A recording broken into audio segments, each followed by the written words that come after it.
Well, welcome, everyone, to our little streamed podcast.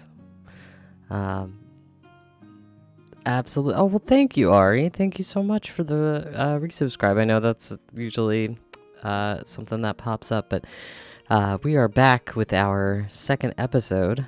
I guess I should probably hit this. We are back with our second episode. Archer and I discussing Lord of the Rings, our shared and bonded media preference.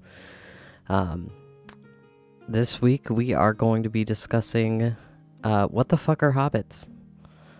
Hello, welcome in. As we shared last week, my name is Snow. I am an infrequent streamer of a variety of games. And I've been really enjoying this format, so we're going to continue on and make this a whole situation. So, Archer, if you'd like to introduce yourself again. Hi guys, I'm Archer. I am not a streamer. I'm a mod for a couple of different streamers on Twitch, including Yippee, who is my best friend and Snow's significant other. Give us just a second. We're using a different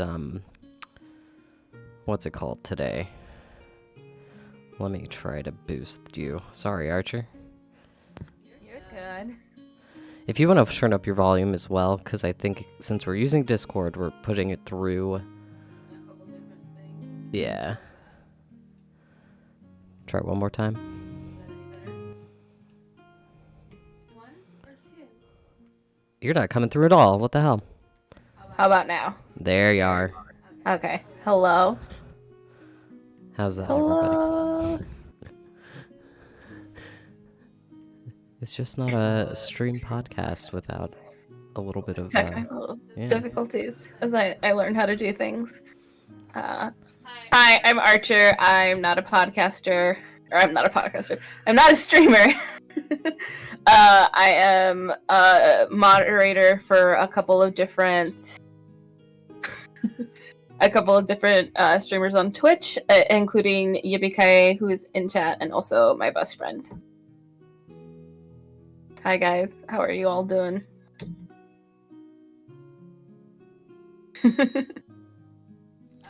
So as Snow was saying, today we're going to be talking about the Hobbits from the Shire. And really, we were talking about what we after last week's podcast. We were talking about what we would like the show to kind of be, to kind of become, and Kai, who's here, told us that like she enjoyed listening to it, but she didn't know what we were talking about. And that kind of spawned this idea from me and from Snow to really do a podcast that kind of does a that it's a good enough introduction to Middle Earth for newcomers and fans alike. In the same sort of way that Tolkien couldn't be bothered, neither can we. So it's the podcast for people who don't want to watch the movie, but vaguely want to know what's going on. Just vaguely. With that said, I did make a PowerPoint because sometimes it's easier to keep me on task that way, but also to offer our listeners who are live with us an opportunity to have some visuals about who we're talking about. So Snow, if you want to lead us over. Yes, sorry, I'm getting used to the the situation here. So,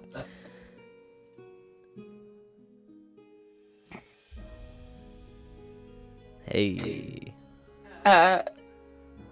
So, per usual, it's not a podcast without cussing. So, what the fuck are hobbits? A presentation brought to you by Archer, with some pictures provided by Snow.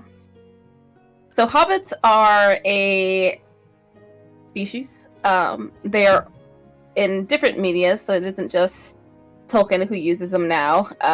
They are part of D&D, usually known as halflings in D&D as well as in aspects of these books. But the books and the movies, or TV shows for that matter, classify hobbits in kind of like 3 different distinct groups that we've never really cared about before, kind of until the Rings of Power. So we have Harfoots, hairy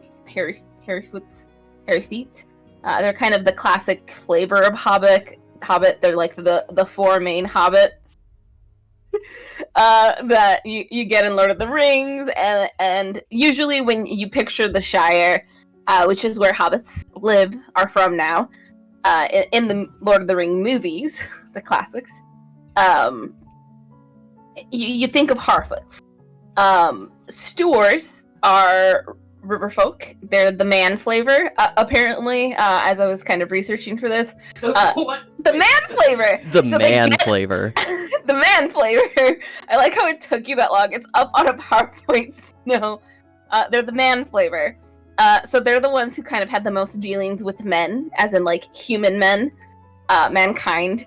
And they're the one kind of hobbits, apparently, that can grow facial hair, and they're still yonder. They're still back in their homeland, type of deal.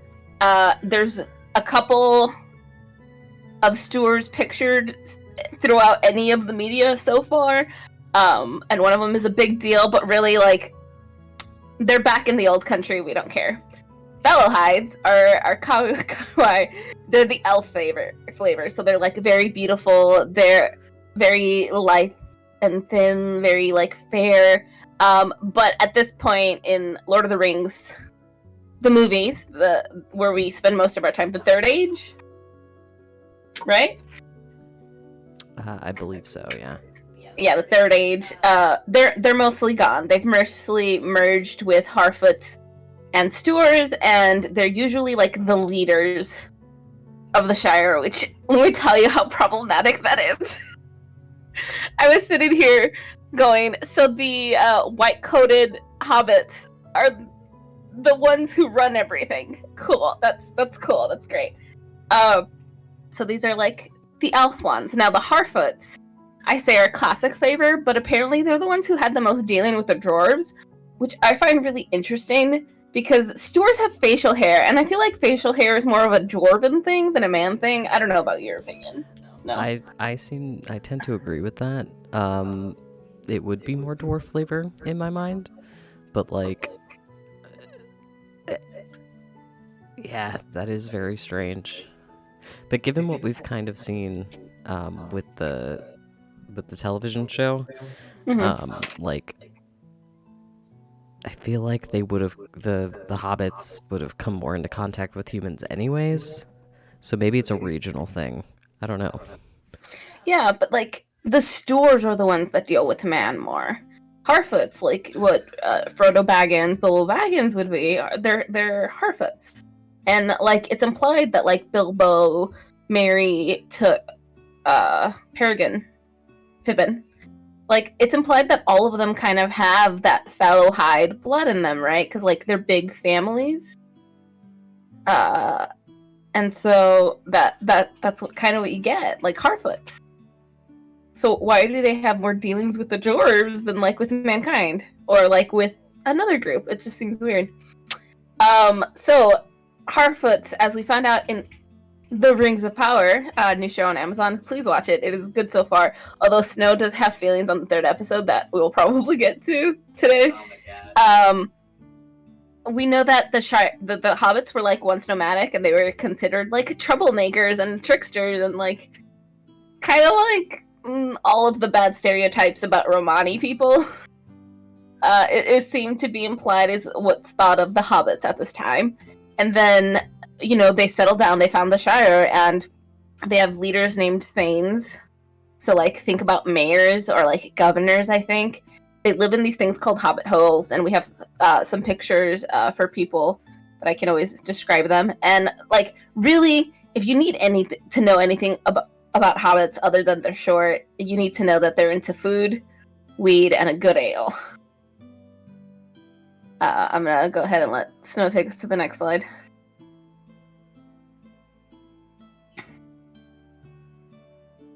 Snow's busy arguing in chat instead of talking. I'm trying to keep things kind of like level with the freaking microphone situation. Everyone, please keep in mind we are in the same room, so we're working on it. But no, yeah, please, Archer, take it away. I'm enjoying this. Ponds around us. So, hobbit holes, as they're colloquially known, are like best exemplified by like the picture of the circle door, right, of Bag End, which is like the circle door you see in like Lord of the Rings trailers and stuff. Like if you see a circle door in Lord of the Rings, it's probably Bag End, like trailers, Bag End. But basically like they're set into hillsides and like they build in. So maybe that's like the dwarven influence, maybe? Like they build into the landscape. Kind of cool. So they build into landscape, like they build into the mountainside, into the hillside, and their homes kind of are more part of nature than we would traditionally associate with houses of men, or like even the buildings of some of the elves are still like these very elaborate things that like you carve them more from like the trees and the mountainsides, but like they stand separate, whereas I think dwarves and hobbits, I guess, have that commonality of using more of the earth itself to build. Hobbits maybe to like a lesser extreme. And then I did include a map of the Shire for people who are maybe just listening to the audio. Includes kind of the northwest, east, south far thing. Like that's how they subdivide everything, with some rivers and stuff.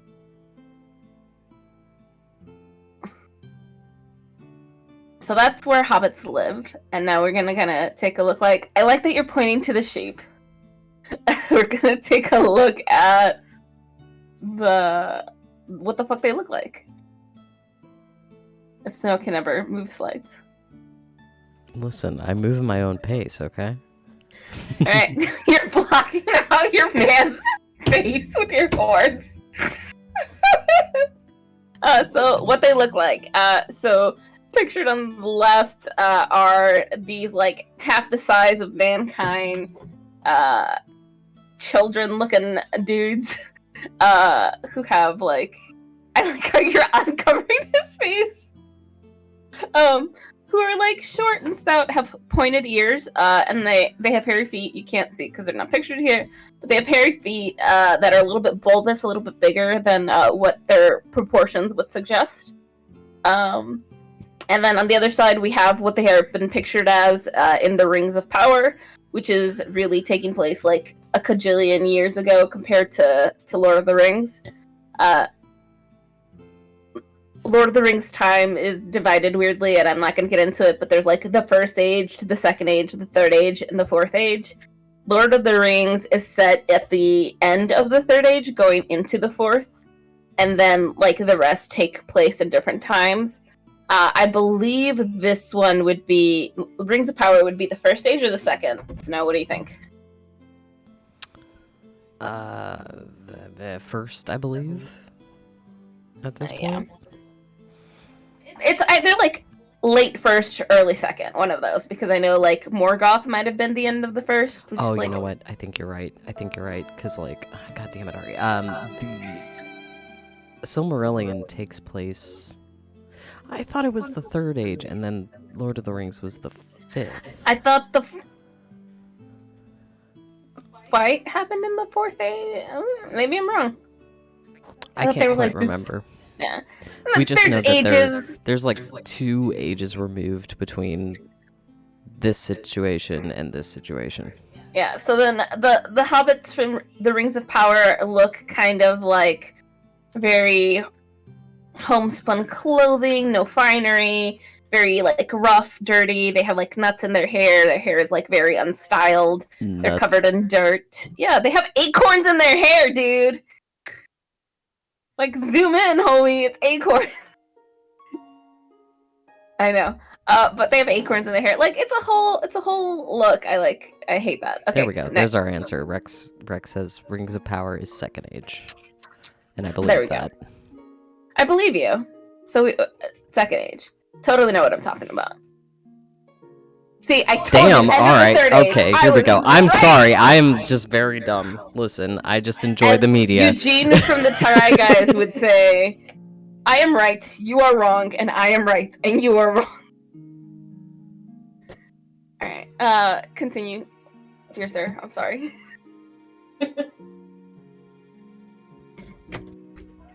What they could look like. So remember how I said there was like a very famous steward? He is pictured left. He looks like what was it that Blind said? Bootleg Dobby. It was oh fuck. Yeah, pretty was much great. it was like drop. What is it? Fuck, I can't remember. It was really good. We'll have to figure that out again. It was real good. But this is Smeagol, also known as Gollum.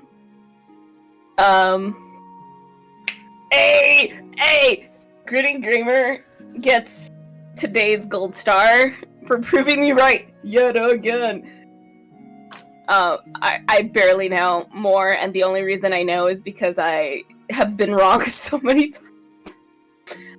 So Gollum is basically a hobbit that is corrupted by the ring so thoroughly that he looks like a little house elf, but worse, like a house elf and a frog creature had a child. And then we have a picture of Bilbo Baggins, so kind of goes to show how someone like a hobbit can like slowly transform over hundreds of years into something that looks more like Smeagol. And I think it was the third movie, right? Return of the King, that does a really good job of showing how Smeagol went from a store from like a regular looking hobbit to like this monstrous thing in a really gross way. Yeah, it was like the very beginning we saw Smeagol's transformation after fighting Deagle for the ring at the very beginning there.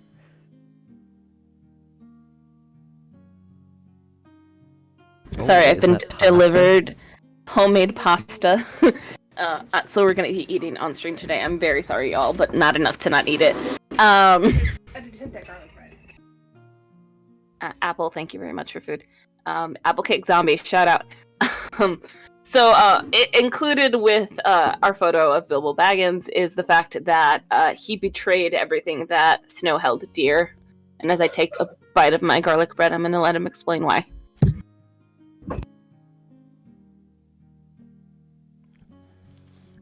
So I'm explaining why this was the greatest betrayal, because I'll tell you.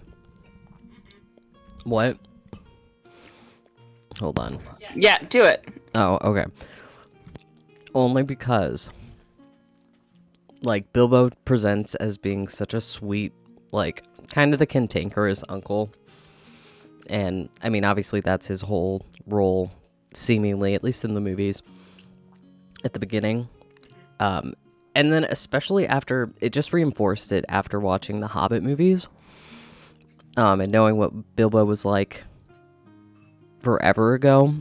Like, he went from being this guy with a stick up his ass to having that sense of adventure and really kind of enjoying that, as terrifying as some of it could be, to being, like I say, the cantankerous kind of uncle, the one in the Shire that everyone kind of seems to either admire or just completely want to avoid, because he is such, like, there's so many rumors flying around about him, and, like, just being himself at all times. Well, let's remember a very important fact, which is that Bilbo was gone for so long during the events of The Hobbit that he got declared dead. And they started giving his stuff away. Correct.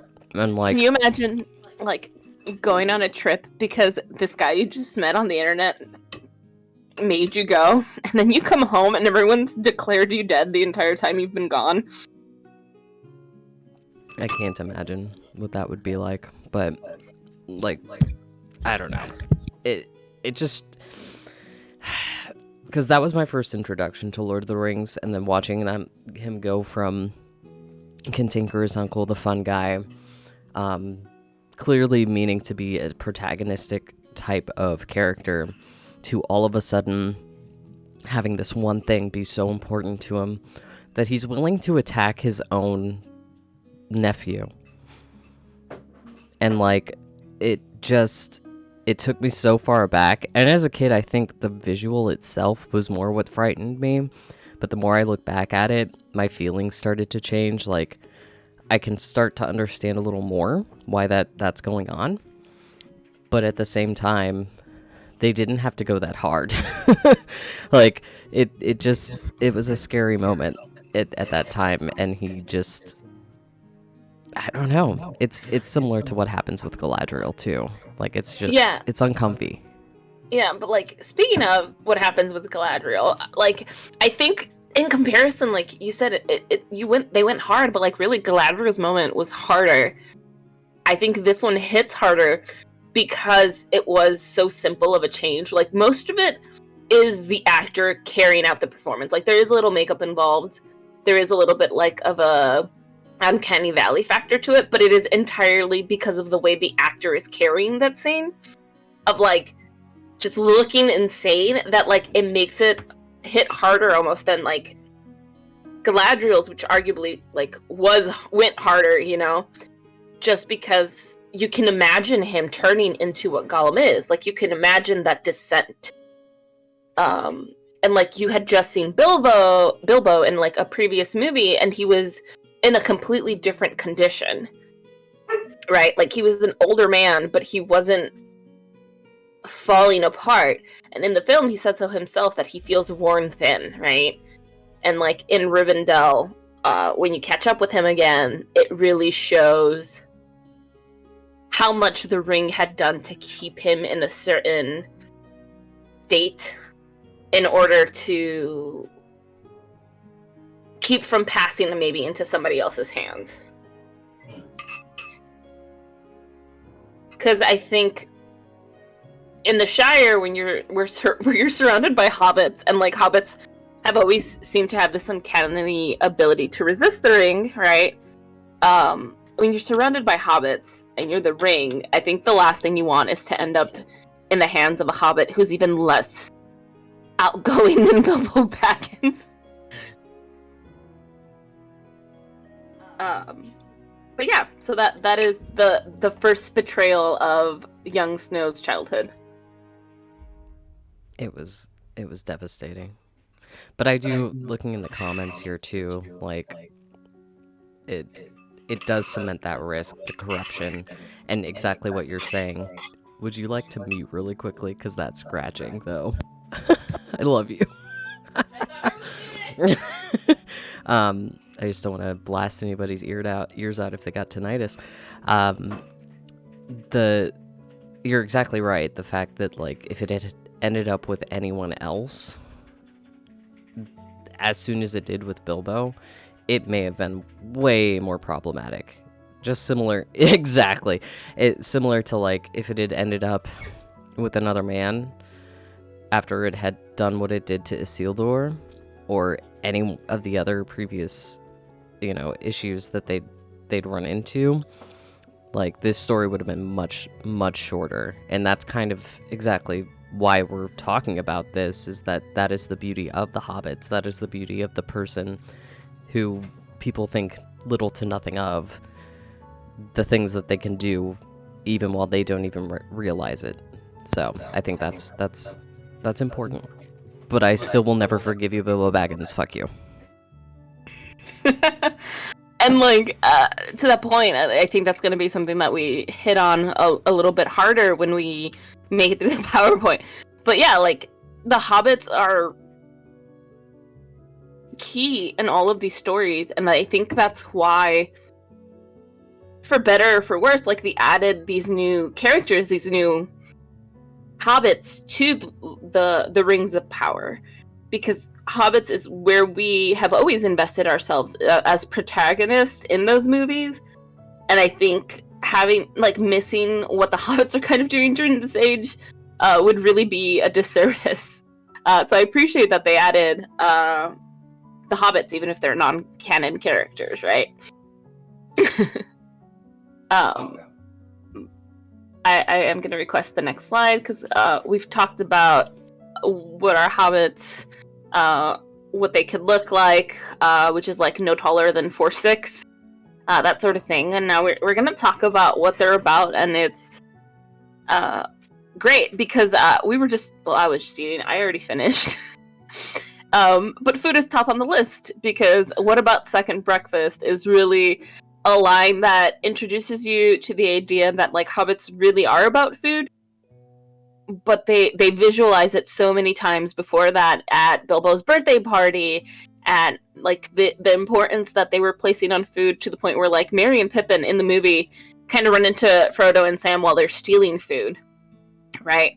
And then they get distracted again during another part of the film where like the other characters are being very serious because they're looking for mushrooms. And like another point is Sam like has this really beautiful moment in the third movie that I was telling Snow about the other day, which is like he talks about how he's saving seasoning for the trip home. He's saving seasoning for the trip home because he wants to be able to make food that tastes like home as they're on their way home. So he's been saving it this entire time. They've shrugged off all other belongings, and he's still carrying around this little box of seasoning. And Frodo's like, "You think we're going home?" And Sam's like, "Yeah." And like, "I'm saving this for when we get home." And I think that's just a beautiful moment that like shows how important food is to their culture and food is to them. And also, kind of going hand in hand with that is being the Middle Earth equivalent of high. Throughout the movies, they're real big on the pipes and pipe weed and smoking, and it is implied in the lore and in a couple of places, I think, informally in the movies, that what they're smoking gets them high. Especially the good shit. Like, they talk a lot about whether it's the good shit or not, so they're high. Drink. Again, hobbits are all about drinking. They're very big into like brewery and making their own ales and all of that. And like one of the funny scenes is they're at a human bar and they're eating, and Pippin comes and he puts this huge tanker on the table, and Pippin's like, "What's that?" "It's a pint." "They sell pints here?" And like a pint to us is very regular size, but like it looked comical in this boy's hands. Again, being short, that they're called halflings in D&D and Lord of the Rings. So they are about half our height, 2 to 4 feet in height. I think one of the tallest hobbits by the end of Lord of the Rings was Merry and Pippin. I think they got to 4'6". They also live a long time. Bilbo was like 111 or 10 and didn't die. But because the average is closer to 100, a 33-year-old is an 18-year-old in their culture. So, like, I am currently about to be 30, and, like, I would love to be treated like an 18-year-old. In some senses, but not in most. So I cannot imagine living 33 years and still being treated like a teenager. Hairy feet, which is gross. Snow hates feet. I should make him talk about it. And being chill. They're really known for kind of minding their own business, and in a lot of ways in the films and the novels, it kind of is an excuse I think the other races use to kind of infantilize them, right? To kind of treat them like their children, as opposed to actual working, fully functional species with like a culture and government and everything. And like the elves kind of do that to everyone because they've been alive a long time. Like Elrond, who is the dude in charge of Rivendell, which is where like the elves are from in the Lord of the Rings movies, or how it's implied. He's alive in the Ring of Powers, which take place in the Second Age. So like he's been around a long time. So they kind of have this tendency to treat everyone younger than them like babies. Rightfully so in some senses, but like we were talking about this time blindness because of Elrond, right? Mm-hmm. But the mic is off. And he thought that like not visiting your friend for 20 years was like fine. He's like, yeah, it's been 20 years. We saw each other yesterday. And everybody's like, no, bro. It's bad. Yeah, a whole lifetime has passed for this other person, and like, who, you know. Whereas I feel like hobbits experience that a little bit differently as well, because like their social construct that you were just talking about, it may be that they are within their insular community, they may treat a 33-year-old like an 18-year-old, but it may or may not be worse outside of that. Just like we see the humans in Lord of the Rings treating them like actual children, but they've had just as many experiences, if not more, in their community as these other people. The only real difference is, like, they haven't seen war, they haven't seen the evils of the world, and that does contribute to their childlike state of being, I think. Whereas with elves, it just becomes so blasé after so many years of living that I don't think they even notice war and the more evil things, you know? I think they don't, not in the same way as like humans or other species feel them. Again, Rings of Power did a really good job of like demonstrating this, because like they're talking about this town of humans and saying that they're exactly the same as the people who joined sides with Morgoth in the past. And they're talking about them, even though it's been generations for the humans since then. Like, no one who is alive to swear their allegiance to this bad man is alive now. But to the elves, not enough time has passed. They're still the people directly connected to this issue. And I think that was before the elves really had a measure for like what that time meant for other species, as like we can see with the Elrond example. But I think also it's just, I think for the hobbits, like, it is their size, unfortunately, because repeatedly through Lord of the Rings, we see these moments where they're underestimated, where they're not taken seriously, where villains especially treat them like children or like cargo or like dolls rather than fully formed people. And I think this kind of constant undermining really makes them have kind of the opposite perspective of everyone else. I don't know if that makes sense, but like that idea that like because they're so used to being treated as less than, they are able to recognize everyone as a person, with personhood in a way that a lot of other species kind of miss the mark, I guess. I would agree with that for sure. Sorry, I was looking at something to play with. Yeah, it's interesting the way that Tolkien experimented with experience and with. I wonder if that plays into something deeper with his experiences in the war and everything else. But that's a whole other separate thing. But yeah, it's interesting, very interesting. I see exactly what you're saying.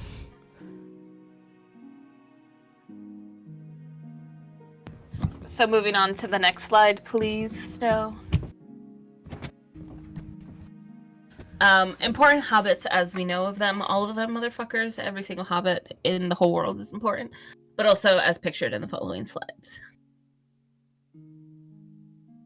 You're gonna have to click next, man. So this is Bilbo Baggins. We have Bilbo Baggins in the original Lord of the Rings series, who is like old, grumpy uncle man. And then we have, if you have watched Sherlock,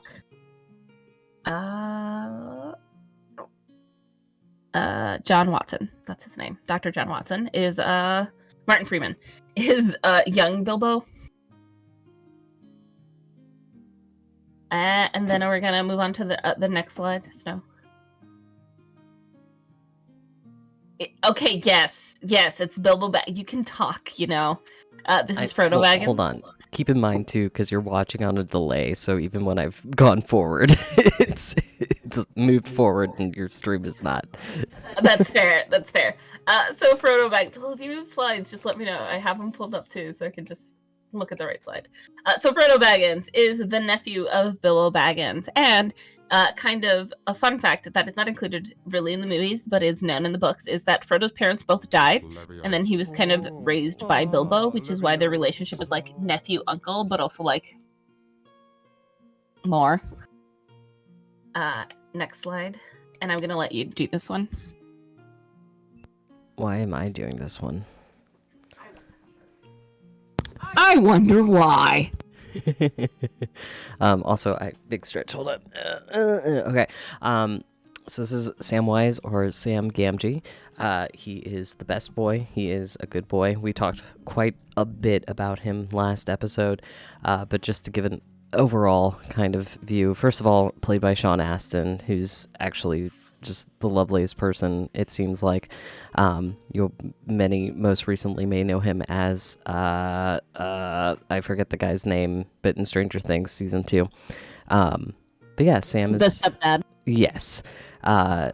He is thank you, Rex, taking the words right out of my mouth. Indisputably, absolutely the best character in the entire series for many, many reasons. But like really kind of like if you narrow it down, it is immensely because of his positivity and because of his ability to move forward, really encompassing the desire to live and to move forward with one's life and to just see the best in things. And even if you're hoping for the best, he doesn't forget to expect the worst, I don't think, but he just has that ability to drive people forward.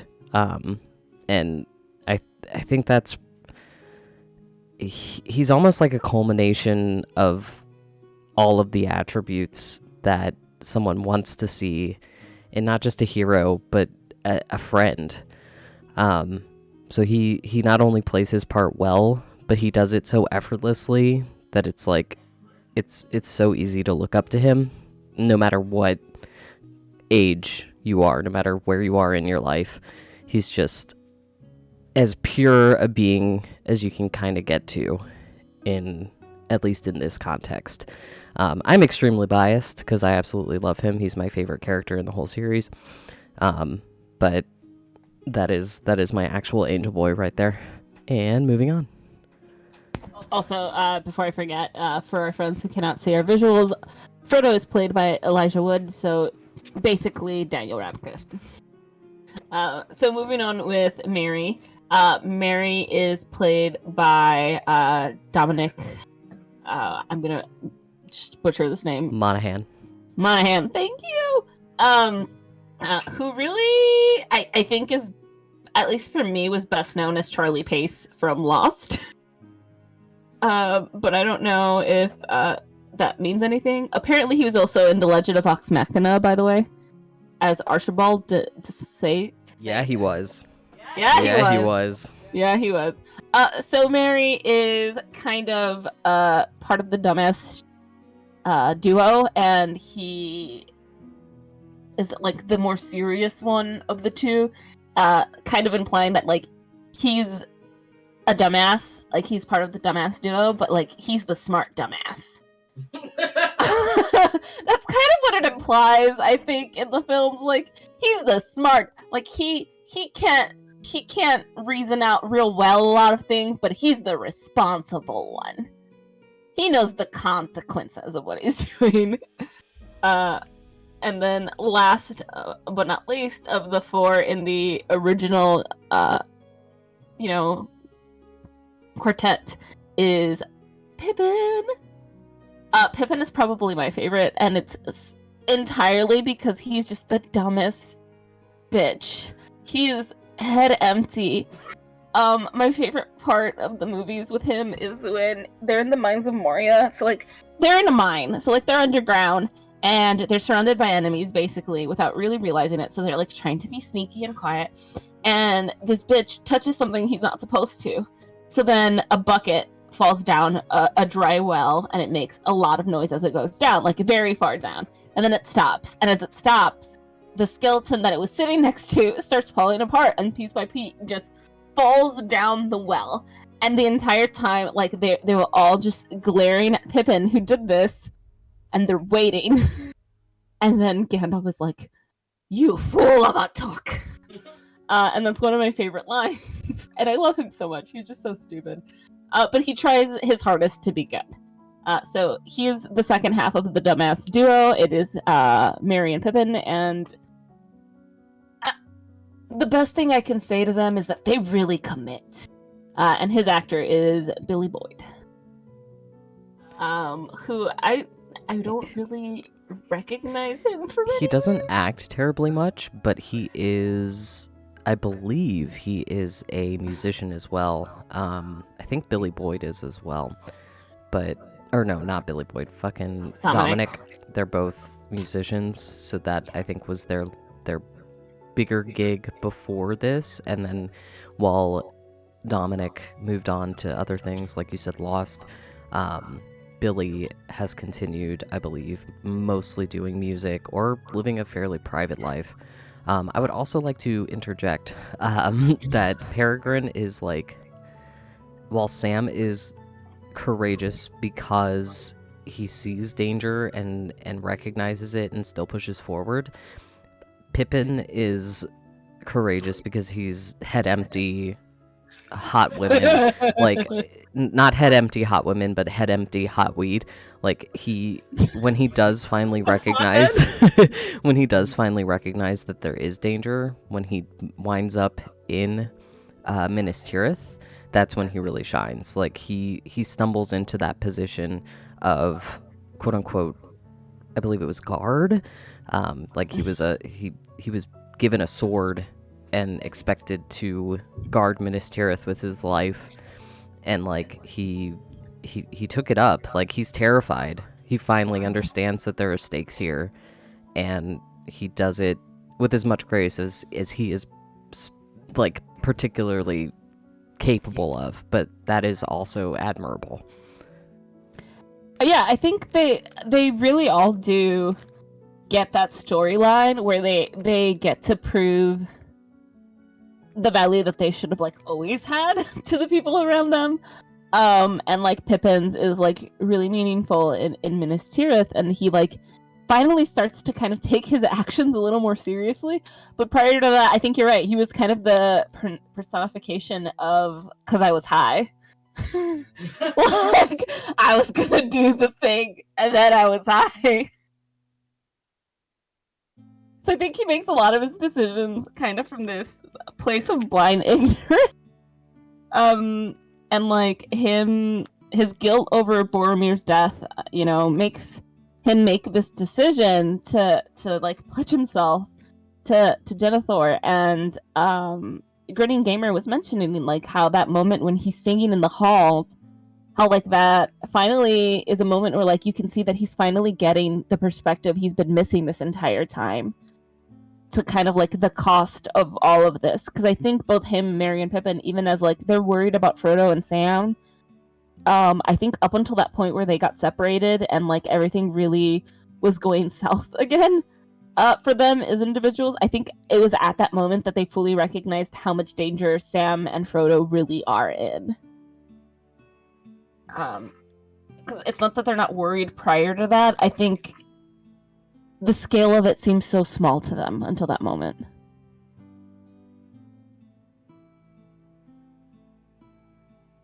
Agreed. And now we move on. One more time. So here, as promised, is the Stoor, the only Smeagol. He goes from this, which is not very attractive already, to Gollum.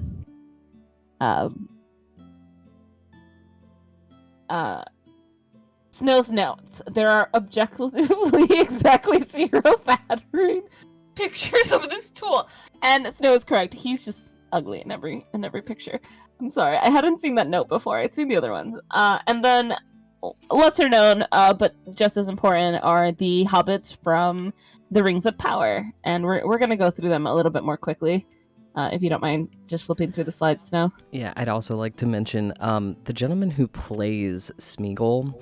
I always forget his name, but he is not only extremely talented, he brought just the perfect amount of life to both Smeagol and Gollum.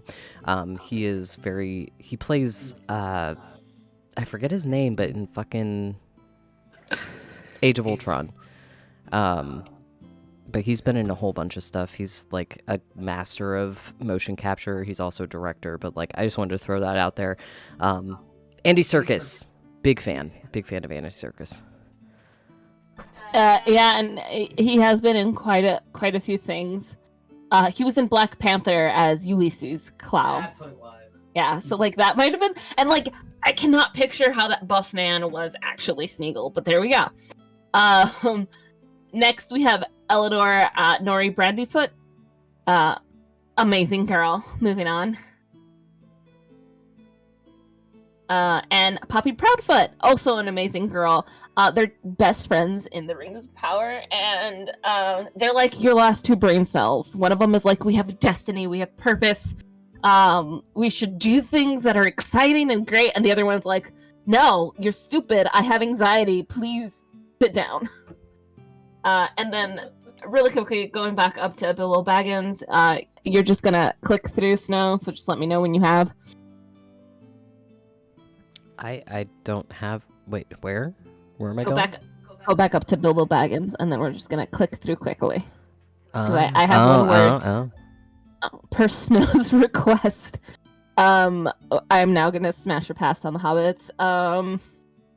Starting with young Bilbo Baggins, pass. Old Bilbo Baggins, also pass.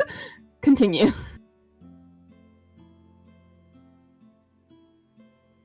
Smash.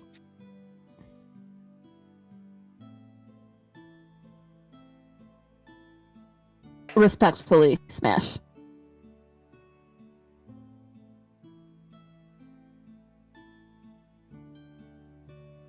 Disrespectfully, smash. What?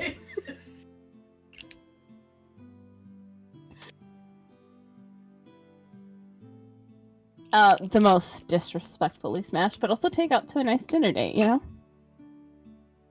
I have a favorite. And then the other two are children, and the last one, I think we know it's disrespectfully pass. All right, my turn. Oh, you're gonna do it too? Okay. I'm ready. Respectfully, smash. Young Bilbo Baggins. Old Bilbo Baggins can get the fuck out.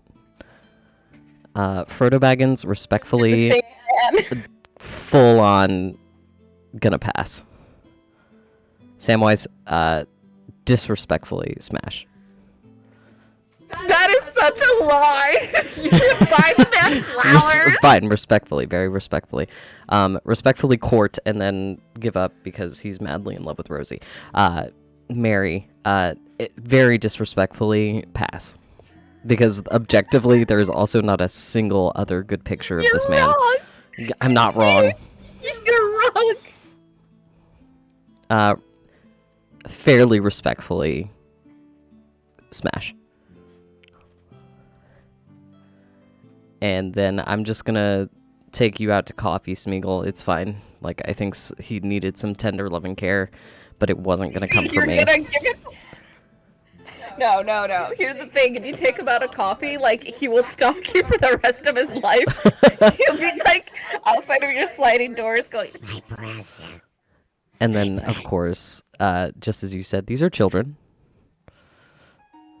So, maybe, like, respectfully adopt Poppy. But only because she deserves a happy home life, and she's not getting that. I mean, you're right. I think, God,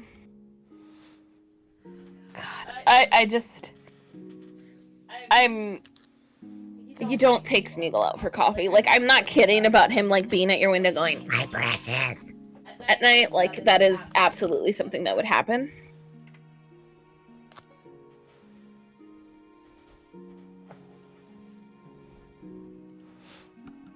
Like, he'd just be out there. like just peering in, doing like Corey. We watched Halloween Ends, like Corey was doing. You remember? Oh god. Like the creepy hand thing. Just pressing your glass to the screen door and like staring intently. And then one day you're gonna wake up to Gollum on like all fours on your fucking what is it, footboard? The end of the bed. I don't know. Standing there. Terrifying. But honestly, jokes aside, hobbits really are kind of the all-important species in Middle-earth. They're mortal, so they do die. And despite that, 3 of them have gone on to the Undying Lands, right? Greyhaven, Bilbo, which is pictured in the movie, and Frodo as well, but not pictured in the movie. And something I actually didn't know, and I think, Snow, you said you knew, but you kept forgetting. Sam joins them in the Undying Lands, right? Oh yeah. At least in my research, and anyone in the like I say, we are branding ourselves as Lord of the Rings good enough, like for people who don't know that much about Lord of the Rings but want to enjoy it anyway. In my little bit of research further into Sam, I keep forgetting that it is stated that he does end up going to the Undying Lands because he was a ring bearer for 2 whole days. And they allowed him that passage, which it sounds, if that's accurate, that just sounds so sad to me, because then he doesn't get to be with Rose. He doesn't get to be with his, 13, 14 fucking children? 13, including Frodo. Oh, yeah. That's right. And they named them all after, like, people that were influential on them, and like, a lot of ancestral names, but just it's real cute. What is this with the fuck you people, fuck all of you. Snow was distracted by making a poll apparently that was smash or pass Mary, and one person voted and they were right because it's 100% smash. Snow's got quiet and protest. Disrespectfully, fuck every one of you. Hey, wanna go fight in the parking lot of a Denny's at 4 a.m? Like, yes, yeah. And then afterwards we can get some chocolate pancakes with banana. I don't eat at Denny's. I don't. It was a mistake the one time I did. Do we need to do... No. What's... Everybody type your votes. Who would you smash of the Hobbits right now? Pippin. He's not gonna know what to do with himself. Hey, Archer, guess what? Take it away for about 2.5 minutes. I gotta pee. Oh, wow. Okay, so we're peeing now. So back to Hobbits and their importance in this story. Lord of the Rings wouldn't be Lord of the Rings without the Hobbits, not just because they are like the main characters in many senses, you know, Frodo with the ring. And in the movies, it's framed like that a lot, right? Like they try to spend, I think, a pretty equal time with everyone in the Fellowship.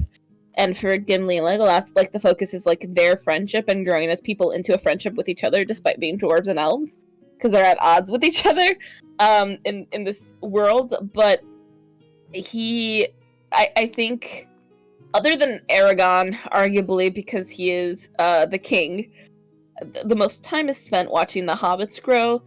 And I think it's because for Tolkien, he created the hobbits and the Shire as this way to capture a really nostalgic way of life, like this childlike way of seeing the world and how it functions. Because the hobbits are pictured as like this pretty attractive, perfect society, like this little utopia in the Shire, where really like the worst that can happen is you'll fight over your cousins because they tried to steal the silverware last time they visited. Like the drama is so small and people don't leave the Shire. Like Bilbo is seen as like this weirdo for having left the Shire and having had this adventure. And like people value that about him a little bit when they're young, because they do picture like these young hobbits being influenced by Bilbo and like hearing his stories. But all of the adults kind of tut at him for like having left. So again, like I think the Shire is, for Tolkien, like kind of this pre-war nostalgic way of existing, where the biggest problems in the world were so small. And Snow is back, so I'll give him a chance to pitch in. You'll give me a chance. Yeah, I feel like I've been talking a lot, man. I mean, your PowerPoint, man. No, I would agree with the assessment that it's a similar, like, we could probably go scene by scene, event by event, what each of these mean for Tolkien's own life. I'm sure not all of it is heavily laced with it, but it's definitely like that idea of going off to something foreign and strange, and it's coming home. The story of coming home, it's the same for Binks, thank you. The same for both him and Frodo, because like, how do you come back after that? They both have their own trials and tribulations and different ways of dealing with it, and different, like different increments of time that they're dealing with it, because Frodo doesn't get to live out the whole life, but arguably his adventure was far more taxing, physically, emotionally, mentally. He was dealing directly with evil, whereas Bilbo was dealing with things that were present and apparent. He didn't know that there was anything underlying, and to my understanding, he didn't seem to be in direct contact with the ring. Bilbo wasn't, for all that, 60 years? So he had some time off from the ring, but that also shows like exactly how different the ring's effects can be. And maybe that has something to do with how Tolkien dealt with different things and seeing how others dealt with them too. Because, goddamn, like, you can live a whole lifetime and not have those consequences come find you until much later. Yeah. And I think also it might be important to view kind of the two different stories in the perspective of like The Hobbit really was his creation for his children. That bedtime story we were talking about the other day, it was their bedtime story, and it went solidifying the more times he told it, right? Like the adventures of this little hobbit.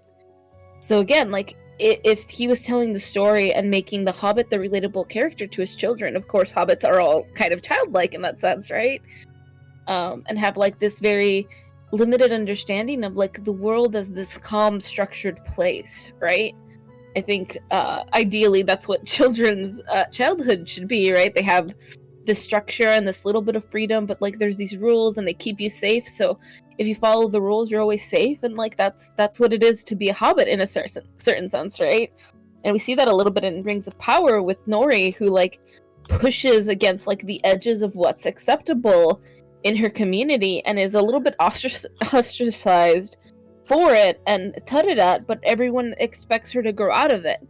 And everyone's hoping that she won't learn that lesson the hard way, right? But they're all waiting for her to learn that lesson of like, no, stick to what's known, stick to what's safe. And I think Frodo and Bilbo both didn't. And like their adventures were very different. I think like you said, like Bilbo carried the ring for a long time, but it I think it was sleeping. It had been with Smeagol for so long, right? And Smeagol had really kept it far away from all of these things. But back to the point, hobbits really are like these resistant motherfuckers to the ring. The ring spent like 500 years. Probably not. I think it was like 300 years in Smeagol's grasp and Gollum's grasp. And then when it finally rolls away from him, where does it end up? Another stinking hobbit. I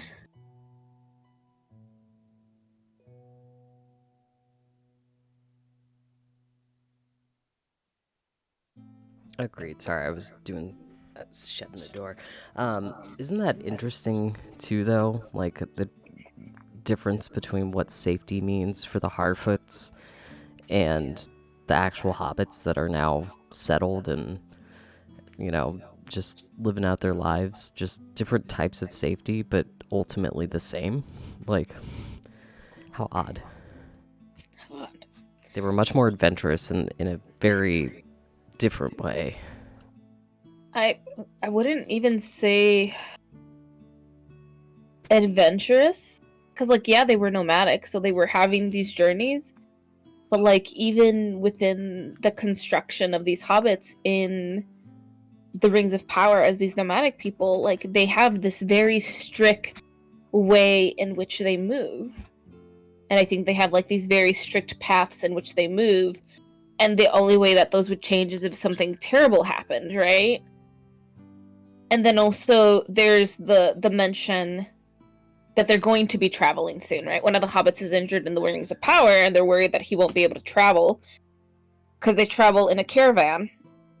And when you're in the back of the caravan, if you get left behind, you get left behind. They don't stop. They don't turn back to help people. Their understanding of the world is this agreement that in this caravan, if you get left behind, you're as good as dead, and you cannot fault other people for leaving. Fucking brutal. So I think, yeah, there is a different sense of safety, and I think you can almost see the wildness in the hobbits in the Rings of Power, but I think that highly structured nature, that highly structured rule set is still present, right? You're not supposed to steer off the norm regardless of whether or not we're walking this path. Which is why I think they settled down so hard when they did, right? The Shire really is this place built of forever homes that pass from family member to family member within generations, or through generations. So I think it's very visible. It was over 500 years. Thank you. It was very visible that they meant to stay there for a long time. They had a lot of generational wealth, right? Yeah. So I think the hobbits are meant to be permanent in the Shire, and right now we're seeing them in a new way, which is great. But that said, I think maybe Bilbo was more resistant to the ring because the ring was still gathering its power, or Sauron was. Maybe Bilbo was more resistant because he didn't wear it directly on his skin and just held it in his pocket all those years. Because Frodo just has it on his chest the entire time, and that seems like a bad idea to me. But maybe, it's what you said, right? You don't see how deep the damage really runs with Bilbo until, he's going to the Undying Lands. And, I wonder if that's how he's gonna live out his life, or, his eternity, right? In that shape of, that withered old man. Or are they gonna make him anew? I don't know, because it still terrifies me, the imagery that they gave us for going to the Undying Lands. They made it very clear that this isn't necessarily meant to be thought of as material. It I don't know, it made me so uncomfortable. I know that there's a lot more to it in the way that the world is set up, but they made it very ethereal looking. Yeah, I know it's not an afterlife. It's a physical space. I think the joke was they wanted to see if Gimli could even make it to the Undying Lands, or if he would sail off the edge of the world. See, and that's what's also interesting, because I'm keeping up with Rex over here. The Undying Lands is not an afterlife, and it does not make Bilbo immortal. It is only the Undying Lands because the immortals live there. Yeah. Okay, so about that. Yeah, I'm trying to keep, because the way it was described to me was that if one of the elves died, They totally were in love. Yes, Gimli and Legolas. But the way There's a whole episode planned. Trust me, we're good. Oh, I'll yeah. post Oh, it beforehand. I have feelings. So many. But like the way it was described to me was basically that, fucking. Hold on, I'm searching my catalog here. If like an elf died in Middle Earth, it may take thousands of years, but they are eventually rebirthed essentially in the Undying Lands. They made it sound like it was not an afterlife so much as just like maybe like a cycle of rebirth almost. It was very specifically told to me that there was a different death in a different place for elves and immortal beings when they die, quote unquote, versus man, which is why part of it is so awful for Elrond to accept that Arwen is no longer going to be immortal in that elvish sense. Like, she was ultimately going to end up wherever Aragorn went. So I think maybe more research is needed because, again, it was described to me that way. But I would be more interested to see what's going on there because, like, again, this world is built very interestingly, and I don't think it was fully because it was a story for his children. I don't think Tolkien had, like, extremely deep goings on, like, the way that he was keeping track, but I don't know, I could be wrong. He might have had a plan all along, or it may have just they've figured it out, but I don't know. I think because I did a little bit about like the gift that was given to mankind and all of that, and I do want to address that. Like the hobbits have the gift, but I wasn't planning on speaking that today, so I don't remember it really great. I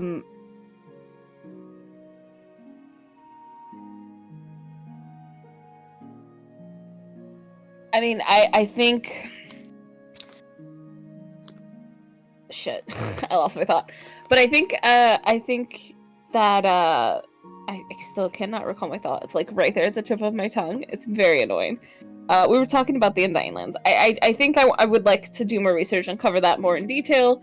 I don't know. I guess I've always assumed that like the implication of them going to the Undying Land is that they would never kind of make it to the same afterlife as everyone else. Like that is like me and Snow, I think, have been that view. But I guess that could be wrong. Maybe they left to be with the elves because the elves provided them more peace. My thought would be that they would join the song, I guess, which my understanding of the Undying Lands is not necessarily as separate from this plane, but as maybe a different part of this plane that other people aren't necessarily supposed to reach, because it contains the song, which it's like the song of creation, or the song that is the like the song is supposed to be, from what I understood in my brief Wikipedia research of many wikis related to Lord of the Rings, like the song is supposed to be like that thing that is creation, that is also the tool of creation, but is creation at the same time. It's kind of like a Mobius strip, I think that's what they're called. That endless idea. So I guess I've always thought about the Undying Lands, maybe not as the afterlife per se, but like still capable of having that nature, and that the people who go to the Undying Lands, rather than like pass to this otherworldly nature that is what you get when mortals die, because it is said very clearly that like elves and stuff don't know where no one knows where mortals go when mortals die, right? But like when you are more in tune with that song, they become part of the song. And that song, that nature that song is supposed to be like a choir. I don't know. It has like really weird imagery. And like it has like that scary part of heaven that I always talk about with friends and with Snow, which is like if it's this perfect, peaceful, no problems having place. It's fucking like, boring. It's fucking boring. And I think that's what it's meant to be. Like, I think it's where you become one with everything. And like, almost lose your individuality in the process. I don't know. So, like, as you give into this song, you become part of that song, and you don't go to the other place.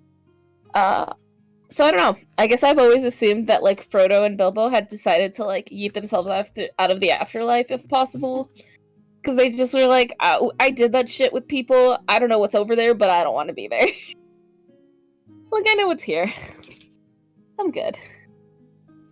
No, I agree. Like, and just like, if it is meant to be like a heaven on earth, if it is meant to be this place of healing, of spiritual, like, just processing, who would need it more than two people who have suffered so greatly at the hands of something so evil?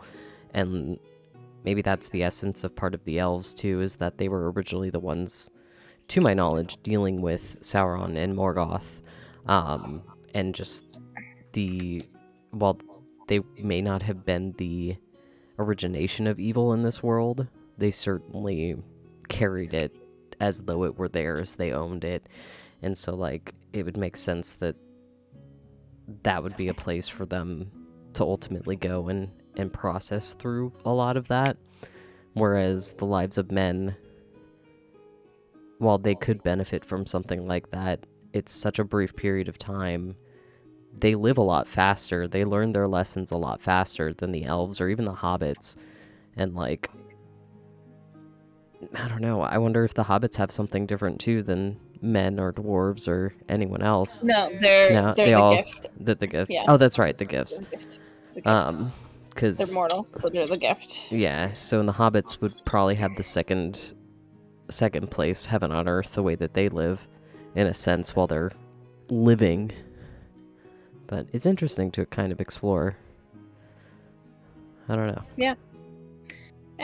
But enough about Lord of the Rings Afterlife, I think. Just because it is a really interesting place, and it would be something that would be great to continue talking about, but technically, Hobbits episode. Listen, there's only one Hobbit that matters. You're wrong, We can sit here for an eternity talking about how great Samwise Gamgee is. Okay, go. I'll time you. You can no. Yeah. No. Like, let me talk to chat for a while. You talk. No. It's because we kind of covered it in the first episode. Just the fact that, like, this was never meant to come to them. This was never meant to be their burden. And they've removed themselves enough from the world that they were kind of making sure that something like this was never going to be their burden. And yet here they are. There's 4 of them. And they're just going hard. They don't know what they're doing. They've got a lot of help, but damn. Speaking of going hard, so did you know, fun fact, Merry and Pippin, in the books apparently planned to go with Frodo. Like, Sam, Merry, and Pippin all planned to go with Frodo. Like, it wasn't an accidental meetup. It was, like, them planning to intercept him so that he wouldn't go alone. And I was like, that actually makes a lot of sense. Like, they were all besties, right? They have, like, the bar scene to kind of show that off, that they're, like, all hang out. Frodo, I think, and Merry are cousins, technically. So... Shit, you're right. So they party real hard together. And then they're like, ride or die with Frodo. We're gonna head out. And, like, even after they get chased down by the Nazgul in the movie, like, in the movie, they run into each other because Merry and Pippin are out stealing produce because food is all important. And then they end up in the road and they see mushrooms. And then the Nazgul comes, and these two, instead of, like, running off. They stick out their neck for Frodo a couple of times in that scene when they're running away from the Nazgul, and then they help get them to Bree much faster than they would have with the ferry, right? And then like continuously are like given every opportunity to leave and continue to choose to keep going forward. In the movies and in the books, I imagine a similar thing happened. Like they were given all of these opportunities to leave, and then they don't. And for Frodo, like he might have been like the one who had the most connection to the ring. It came to him, right, from his uncle. So like they had him sitting there in the discussion with the other races, right, where like Elrond's already made the decision that the rings has to go, but he does like the very politician thing of being like, we're here to decide what to do with the ring. And then they're like, we can use it, and he's like, that is not advisable, we can't do that. So it must be destroyed. Gimli hits it with that axe, explodes 18 feet into the air, and Elrond's like, it's not that simple. Like, you know what, like... I'm just laughing because like Elrond had already made all of these decisions about what was gonna happen to the ring, so he's basically holding court like a parent holds a play tea party with a kid. He's just going through the fucking motions because he has to, and not because he wants to. This poor man. And then we get the hobbits, you know, stepping in as everyone else is getting dragged into a fight by the ring. Everyone's using the big bad words. They're all talking shit, and Frodo is the only one who can remain calm on purpose, I think, because the ring doesn't affect him as much, but also because I think the ring was trying to convince him to keep on. Because I think it, again, underestimated if the ring is in the care of a hobbit, well, maybe the hobbit isn't easily influenced, but the hobbit is easily manipulated by other people, right? Like, it's basically a child carrying this. Like, you can just kidnap a child off the street, right? No biggie. And, like, Frodo steps in and is like, I will take the ring. I'll do it. And then all of the fucking hobbits come running out of the bushes going like, you're not going without us! And Elrond's like, I knew you were there, but you're all stupid. Yeah, why did he let them persist like that? Why was he just like, I don't need any of my guards to do anything about this? Whereas, you know, not 60 to 80 years previous, we saw him, like, rounding out on these fucking dwarves while they were trespassing on their land. Like, what's the difference? Oh, you're here. How just bad. like, you're not supposed to be here. Yeah. We're not gonna let you, like, leave. Oh, no, the dwarf. Do you think Elrond knew that they were going to need these idiots with them? Yes. I think he did. They could see the future in that family, remember? Fair, yeah. Yeah, they can all see the future, and he can see the future the most. Like, he's just like, yeah, okay. Fine. Legolas could go. He's gonna start shit with that dwarf. Do you think he looked into the future and was like, you know, it's about time that Legolas's dad learned a lesson for making fun of me for my son-in-law? You're not wrong. I just, God, like how much of the Fellowship was Elrond just going, yeah, let's be petty. Most of it. Absolutely most of it, if not all of it. Him reforging the sword. Like, everyone else was playing checkers, and Elrond was out here playing chess. These poor boys. He had so much patience to just be like, we'll let it resolve itself. Your daughter might die. We're gonna let it resolve itself. As long as we get fucking all of these men as far away from my daughter as possible. Maybe if I send 6 people away with Aragorn, they'll stop him from ever coming back.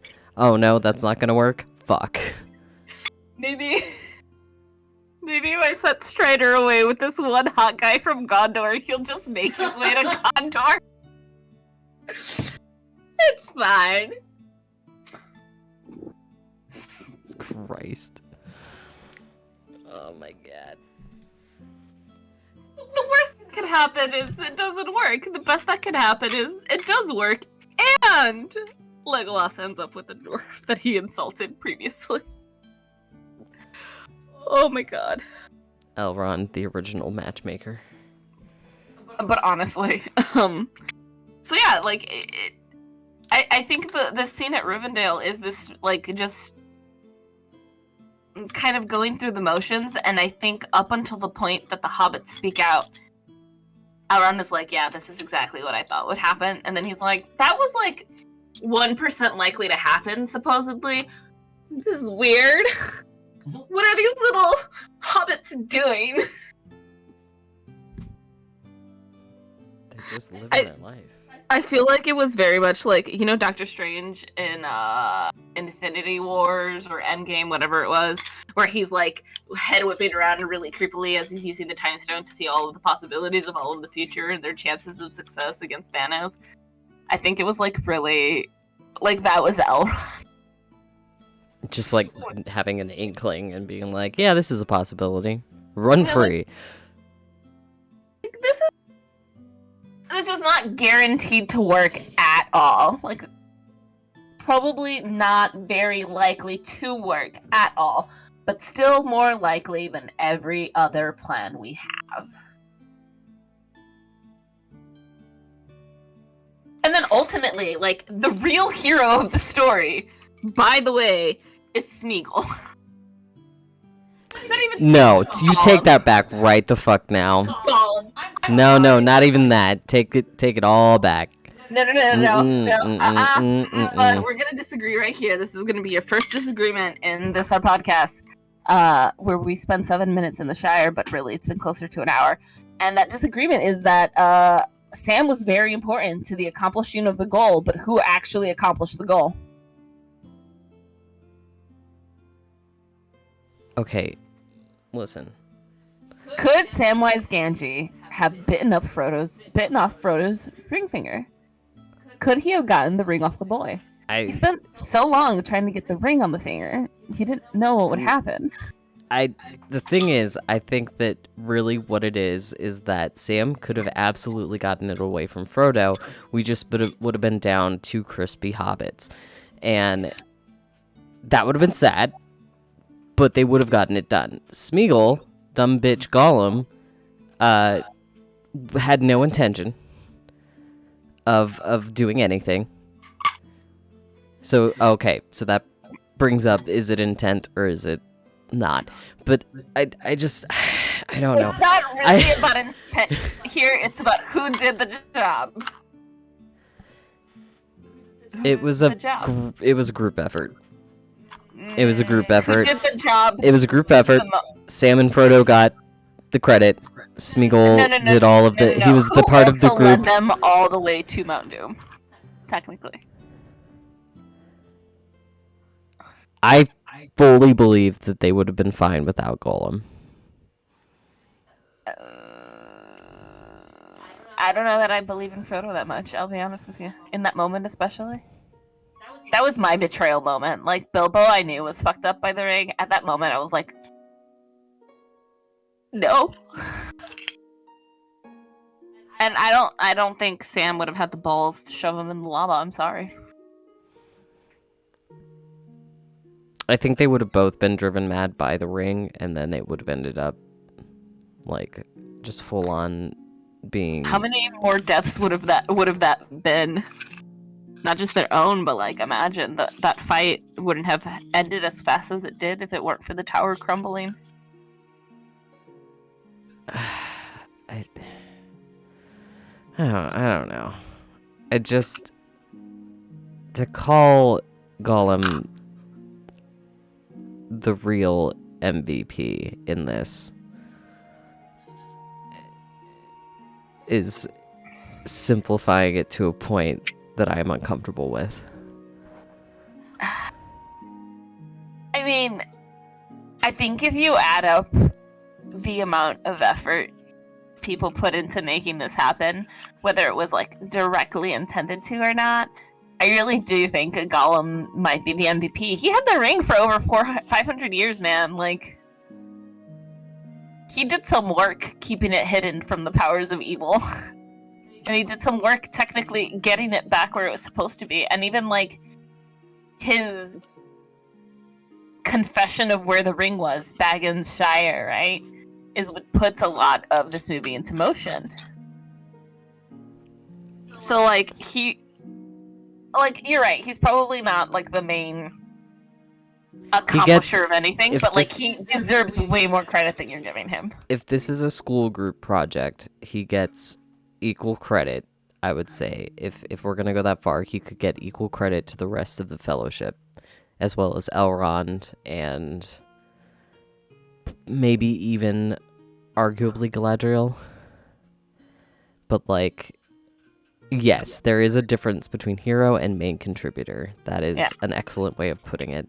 But, like, he could grasp that equal amount of credit, but it's not like anyone's going to come back, except for maybe Frodo. No one's going to come back and, like, retell his story in a positive manner. Maybe. But yeah, the Hobbits, including Smeagol, are the reason why Lord of the Rings happened the way it did. Because that's the point of them, isn't it? Yeah, I mean, yeah, like, absolutely meant to be undermined. Like, they are the children in the story accomplishing the impossible. They're the chosen ones, right? Like, in children's stories, there's always an underdog, like Jack and the Beanstalk and all of that. So you really get, like, this picture of these would-be children growing up through the course of their experiences in, like, the real world and not the Shire. Into adulthood, because all of them were technically not in adulthood when the movie started, right? They weren't anywhere near 33. I think Frodo might have just turned 33. I could have sworn Frodo was older. Quite I a think bit he might older. have been 39, but I don't think the other ones were. Like, by the way, like, Sam was probably the kid Frodo babysat. Because that's how, like, their ages were, right? He's 50 years old. Yeah, see, I could have sworn it was like 60, but I knew he was a bit older. 50 years old, and Sam is 12 years younger than him, putting him at 38. So maybe they were just coming into adulthood, but holy fuck. Like, so, like, two Hobbits, Frodo was probably, like, 29. Like, out of all of the bumbling fools, he was the oldest. And the others were just, like, 21-year-olds figuring out how to change their oil. I'm crying.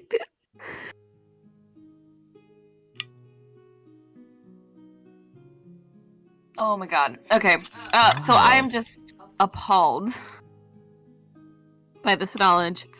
And really, I just want to press, like, the Hobbits are the reason why it all happens. If somebody tells you somebody else was more responsible, they didn't watch the movies, right? The moral of the story really is that great things come from small packages, I guess. But also that, I guess, in war, even a certain innocence can be lost. They don't include it in the movie. But in the Shire, when they get back in the book, this whole terrible thing has taken place, where the Shire itself was touched kind of by the War of the Ring. One of the Sack Bagginses, which are like Bilbo's horrible relatives, their grandson, I think it's Lotto or something like that, like, kind of like old school ward boss from New York City when tenements were a thing. Like, this guy took over the Shire while they were gone, and they come home to rest only to find more war. And I think that really played a huge part in solidifying Frodo's decision to leave. Because I think if Frodo had been able to come back to a Shire that was untouched, maybe he could have forgiven it a little bit more, healed a little bit more, but I think the fact that he came back and had to clean up a mess in his own backyard, and that, like, people he knew got hurt, and that the Shire itself maybe was never the same again. Or maybe because the Shire could recover from something like that so thoroughly and he was left behind. Maybe that's what caused it. Could be. I mean, I'll be honest, I haven't looked at the scourging of the Shire as much, just because the only thing I really knew about it for a long time was that it was a scene that they left out. They had filmed it, but they did not include it outside of what they showed of Galadriel's vision. Mm-hmm. But I feel like that's a whole thing into itself as far as showing the resilience of these creatures, of these characters.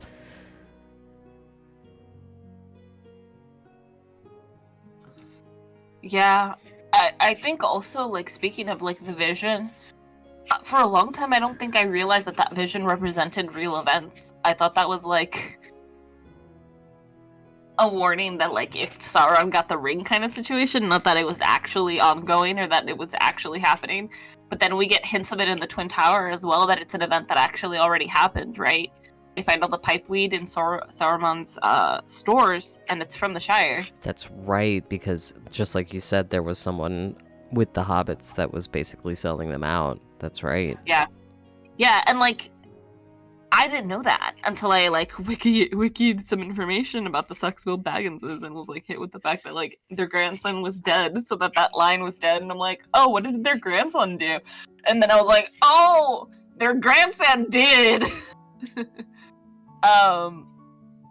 I think really, like, I think the reason they don't address it as much in the movies, or, like, they make allusions to it without ever really addressing it, is because it was the only way that you could watch the characters survive. It was the only way the characters could possibly survive on screen. Like, all of these horrible things that they were suffering and going through, especially Frodo and Sam, was this idea that they would come home to a place untouched by all of this darkness. And then that's not what happened. Yeah, I think they did want to leave us in a better place, at least as far as, like, consuming media goes as a movie, because they already had so much going on. Like, to not end this on a high note or a hopeful note would have been, I don't know if it wouldn't have been disappointing. It just would have been more difficult to kind of pull off in a graceful way. Agreed, really. And I mean, we could maybe make a few more comments about the Hobbits before we finish up for today. But like, thinking about the Hobbits and how they are valued and viewed, especially at the end of the movie, we get the scene where not only are the Hobbits reunited and they're, like, all in white and heavenly light, and Frodo finds out Gandalf is alive again. They're, like, all having fun and pillow fights, and Frodo's missing a finger, and it's no big deal. There's also the scene where Aragorn is crowned, right? At this point, he's going by Elisar, right? His, like, kingly name. Where he gets crowned, and the hobbits are led to him, and they start to bow, and he's like, you bow for no one. And then all of these people go down on their knees in front of the hobbits, right? Like, this wave of people, and it's these four small, unassuming creatures left there in the center of these kneeling people who all very much mean what they're doing. And you're left with this idea that, like, oh yes, they were small, but the most important. And then you see that practice, like, with Pippin saving Faramir, right? Paying back what Boromir did for him. And you see that with Merry, right? Wanting to ride with Rohan and being the only one who could take a woman, Eowyn, seriously for her own desire. Recognizing that your gender or your size or your limitations have nothing to do with what you are capable of. And then also being able, both of them, to learn the lesson that, like, war may seem like this glorious thing, but it's not. And, like, being able to say that you were at war in a meaningful way, right? Because that's what Mary's trying to do, especially. Like, it means nothing. Like, it's not worth it. Yeah, I feel like I wonder if they ever address that, but to me, kind of bouncing off of that, it feels like Merry is the only Hobbit who's ever wanted to go to war. Like, we've seen, I played some video games, and there are a couple of examples of more athletic and stout and stalwart hobbits as far as like wanting to get up and go to war, but the hobbits have really never had a reason to, and now all of a sudden at least these two, specifically Merry and Pippin, they have a reason to go to war, and it's just so interesting to see because you wouldn't expect that, just like you wouldn't expect a hobbit to sell out the entire Shire. But like, it's those small examples, those individual examples are just kind of different to see because you don't really think of them as since they are wanting to be so insular, what reason do they have to go and do these types of things? But I don't know. I think it speaks to those characters specifically, and it's interesting. I think it also gives us more to say about the hobbits than maybe we think, because as you were talking, I started to think about like the hobbits, maybe they are a little bit exceptional towards the rest of their species, right? And maybe the same can be true about the hobbit that was selling them all out, right? The Saxville, whatever, like just the best and the worst, right? But like, I think really what it tells you is that like the hobbits are capable of the same exact cruelties and bad things and horrible aspects of like human culture, like elven, like they're capable of war, right? And I think like maybe the other races like us are kind of amazed to see that. To see like Merry being willing and able to go to war, to find something worth going to war for.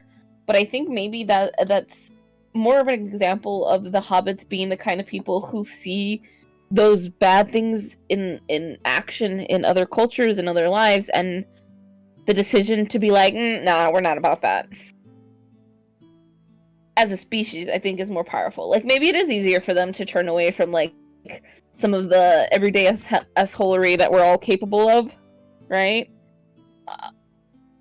But the fact that they're capable of it at all, and that they make that decision without seeing it as a choice, I think that says more about them being good than it says about them being children and innocent. I would agree with that. They do have a sense of right and wrong that would benefit the rest of the world if they were included in it more frequently. Yeah, and I mean, the ultimate ending of Lord of the Rings, I think, makes it seem like, oh, the elves are gone, it's the Age of Man, and what happens to kind of all of the races as they disappear or are kind of bred into the human race in a creepy way, right?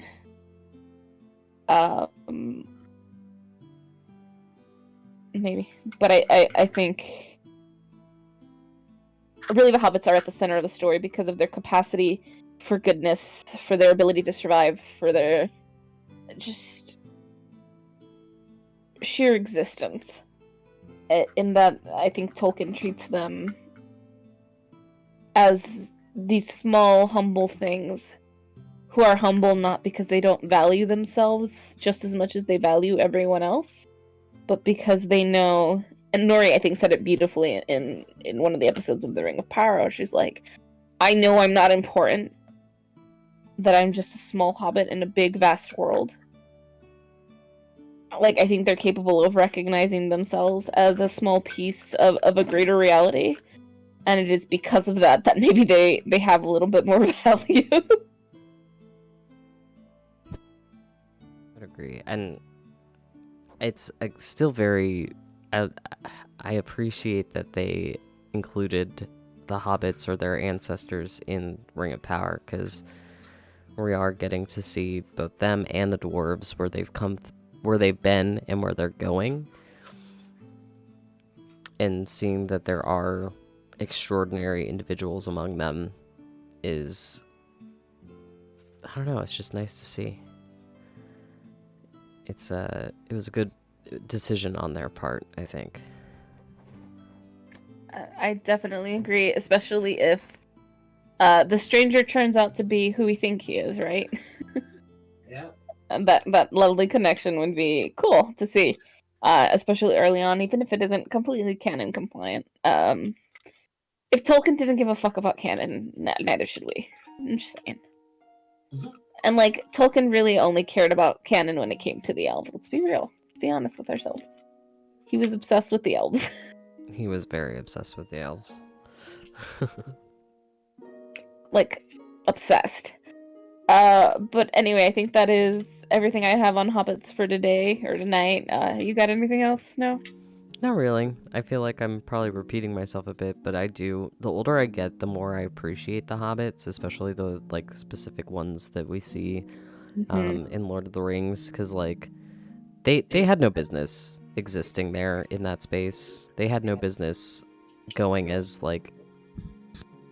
hard as they did, and they just I think they made the other members of the Fellowship better people. I think that they bettered themselves in unexpected ways and in ways that may not be helpful to them in the future of their own personal lives, but they were so important in their individual roles that at the end of the first movie, and they were so important to them at the end of that, they were like, well, we're gonna go save these hobbits. Like, there's nothing else to be done. Like, it wasn't just that, like, this is the only lead we have. It's we have to go save our friends. And who would expect these extremely powerful in their own right humans, elves, dwarves to care that much about a couple of hobbits, and to also want to continue their quest to make things maybe a little easier in the future for the other two that set off. So like they had that way of getting under the other members' skin in the best way. So And I mean, maybe we'll get a bigger chance to talk about it later, because we do have to end shortly here. But, like, you're muted, by the way. Oof. Sorry. So maybe we'll get a chance to talk about it a little bit more when we talk more about Boromir. But really, like, Boromir's relationship with the hobbits is entirely why he sacrifices himself at the end of the Fellowship. And it's those little clips that I missed in the first watch. Like, I really loved Boromir from the get-go. But there's, like, that difficult scene in Fellowship, right? That, like, makes you question whether you should like him at all, given that he, like, kind of Judased Frodo. And, like, Judas Frodo. maybe Simon Frodo, like, denied him 3 times kind of deal, but, like, ultimately realized his mistake and made up for it. But, like, I think it's those little moments with the hobbits that I missed the first watch through, you know, where he's like sword fighting and letting them beat him with sticks and stuff, and like treating them maybe a little bit like a younger brother, in the same way he would treat Faramir when Faramir was a little bit younger, but like still treating them, I think, maybe less like children than most people do. But like he has like those really sweet moments with the hobbits that like are blink if you miss them. And when I rewatched those parts, it made it easier to be like, I really like Boromir. Like, the hobbits really liked him. Like, he was meaningful to them.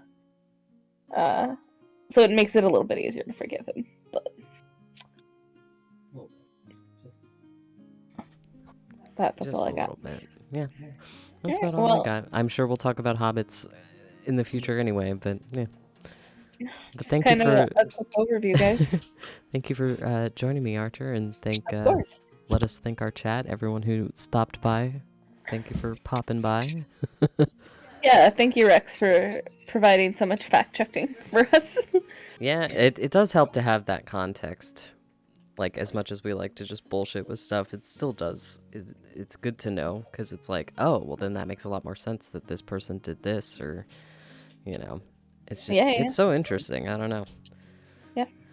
All right. Well, good night, guys. I'll let Snow close off the stream, but thank you for having me. Good night.